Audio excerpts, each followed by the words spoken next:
Hello everyone and welcome. In this video, we're going to take a look at some of the barcodes here in the Treasures Inside.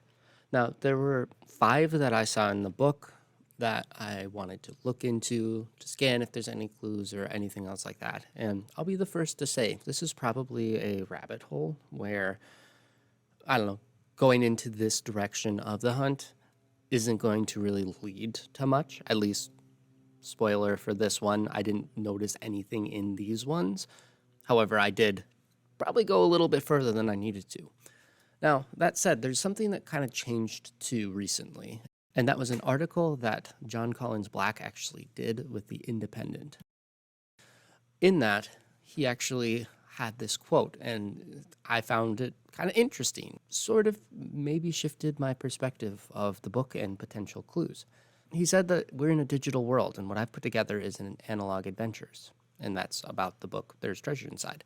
All you need is a book, some water, and some shoes. To me, at least in this specific way, it almost is making it sound like there aren't any digital clues. You don't need anything on your computer or anything like that.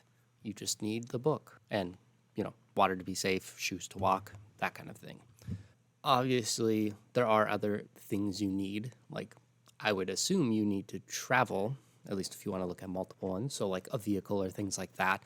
So, I don't think it's all encompassing in the sense of like, none of that. You need to backpack across the country or whatever. But it is interesting on what is the line. Again, I would argue having a map or something like that probably would help you. Having paper or notes or something to write in, or a spreadsheet to keep data in, I think would be helpful. To me, it's like using something to help organize yourself versus there are actual clues in which you need to have something else, is kind of what I see it as. That said, if in the book there are clues that lead you to something like that, could there still be a case where you would need a computer or you would need to go online? I would say, at least on my filtering or my perspective, there could be if he tells you. Again, I could be totally off on it, but I wanted to at least share this. This was different and added while I was making this kind of video or kind of going down this rabbit trail, if you will. In any case, here's the one thing that I feel like could have something to show. Might be online somewhere, or you might need something. Again, I could be wrong. In the past and future box chapter, he quotes, and this is a quote from John Collins talking about Ready Player One. But there's a twist. Holiday, character in there, has placed a set of clues within Oasis, that digital online like game world VR, and it was available for any player to discover. Ones that lead to a digital Easter egg hidden somewhere in the vast digital realm. Now, he is talking about a different book. Do we take this as, oh, okay, yeah, it's just kind of paraphrasing the book? Or is that a clue saying there is a digital Easter egg somewhere in the Treasure Inside? I read that and thought, okay, cool, there's something online digitally. Going back to that other one, it's an analog hunt. Is that possible to have that step in the book to say you need to go here and then follow into that? I don't know. I could be wrong. But in any case, I've already done this with the barcode, so let's go ahead and work on those. And again, it's kind of like that phrase, when life gives you a lemon, why not make an omelet?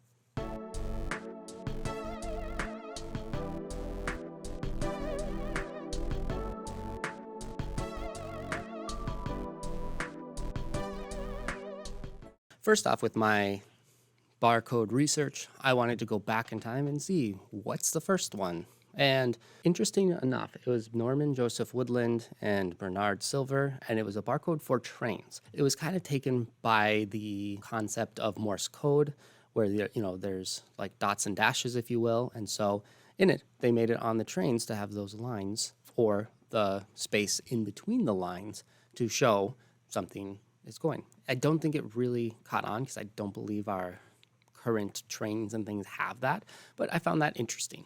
The biggest place that we see barcodes is actually the UPC, or Universal Product Codes, and that was adopted as a standard 50 years ago. For those of you in the hunt interested, It was in Ohio, or rather that was the first barcode in retail that was scanned. So I found that kind of interesting, and there you go. If you're looking for a rabbit hole for barcodes and tying them into Ohio, this could be it. There are also different types of barcodes. There's lines or linear, which also is known as one-dimensional. There are two-dimensional ones, and that would be the height makes a difference. So in this case, there is 2 dimensions of linear, or there's ones where it could just be up halfway and whole, and that would mean different things as it's scanning. So when it scans, it does make a difference if it's taller or shorter. Whereas here, it doesn't really make a difference. Lastly, there's matrix, which would be like QR codes. There are matrix ones that are more rectangular too, and you can just pack more information in a smaller area. For some of those longer, more complex ones, or if you need like a website encoded, these are generally the ones being used. There are a lot of different ones as well, but just a couple of common ones you can see. Now, let's take a look at how this fits into the treasure hunt. I used Google Lens in order to scan these. If you have Google Lens, you can actually, well, scan barcodes. It's not as nice as a physical barcode reader, but you can get the job done. So I have a video of me scanning it just so that you can see kind of what's going on. So for this one, I'm just going to use the Pokemon Shining Charizard. And basically in this, you have to just line it up there, and you can see here that the number matches what's on there. And that's true for the other PSA or professional sports card authenticator ones. If you go to the website, one thing that I did notice, and this is what I wanted to talk about, is if you put these, it just shows up normal, gives the information on the Michael Jordan card, holographic, Charizard. But this one had a deactivated authentication message.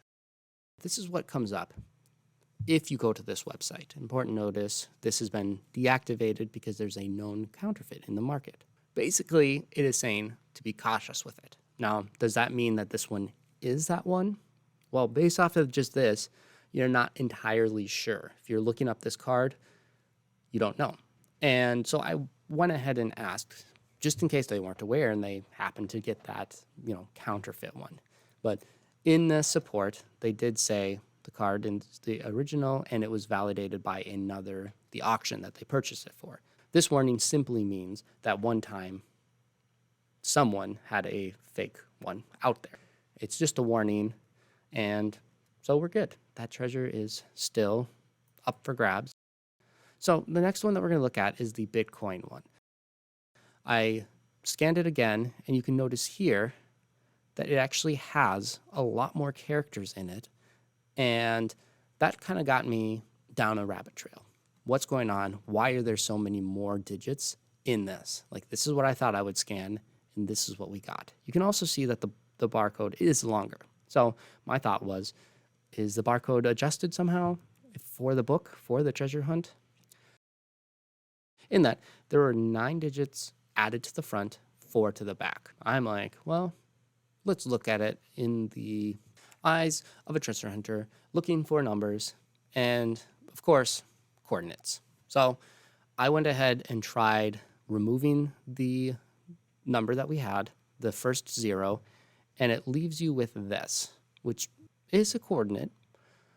I looked it up, and there's not really anything good. There was some private land in North Charleston, South Carolina, so perhaps that could be something, but all the other ones are just super off. And so ultimately, I found another barcode authenticated by the same ANACS, and when I scanned it, I got that same 9 digits at the front, 4 digits at the back, with the barcode in the middle. And with the research, it just ultimately was, if you can scan and it has that number in it, it is a legitimate one.